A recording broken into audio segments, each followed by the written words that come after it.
Yes, you've seen it right, and no, this is not clickbait. $100,000 is 25% off of $1,000,000. Assuming you contribute $10,000 every single year with an annual return of 7%, it will take you 7.84 years to get to your first $100,000. This is very discouraging, because if your first 100k took you almost 8 years, you will be well into your retirement age before reaching $1,000,000. Right? Well, not to worry because of the compounding effect. Albert Einstein calls this the eighth wonder of the world. Look at this. To go from 100k to 200k, it will take you 5.10 years, more than 2.5 years less than reaching your first 100k. And this is where it gets really crazy. After hitting the $600,000, it will take you each and every time less than 2 years, reaching the next $100,000. This is the dividend snowball effect. This is one concept every investor has to have heard about, especially when you're a dividend investor. One of the most common ways to retire early is by investing in the stock market. And what better way is there to retire off your hard-earned money by not even needing to tap into your capital you've saved up and solely live off the dividends you receive? So let's get into it. Let's assume a few things. Our initial investment is $10,000 and each year we contribute another $10,000. We will make use of a yearly return of 9%. As this is about the average return of the S&P 500, we can see that in the first few years our total portfolio isn't growing a whole lot. As a matter of fact, the only reason it is growing is because of our yearly contribution. But as time goes on, the time needed to reach the next $100,000 gets less and less. The interest we gain on a per year basis after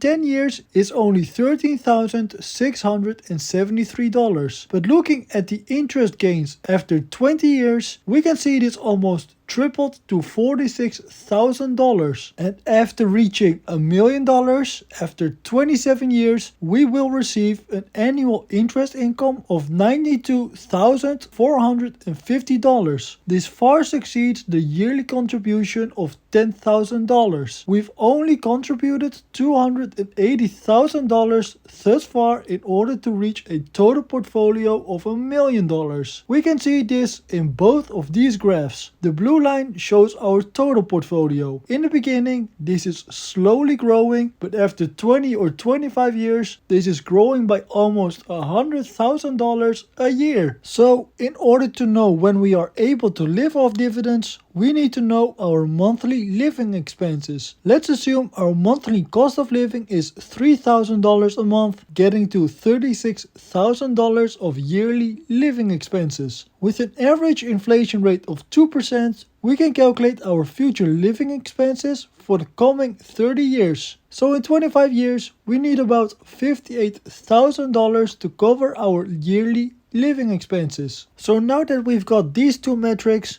let's combine them and see when we can comfortably live off our investment portfolio. We can see that after 22 years we are able to retire where our yearly income succeeds the yearly expenses. But what if you would change some of the metrics to a more aggressive one? Let's say you've started to invest at the age of 25 and want to retire at the age of 40. In order to reach this, you must invest $18,000 a year, assuming every other variable stays the same. I hope this video helped you to stay motivated or even inspired you to start investing in dividend stocks in order to reach financial freedom, even before retirement age. Subscribe for more content on growing your money and achieving financial freedom. Thank you so much for watching, and I hope to see you in the next video.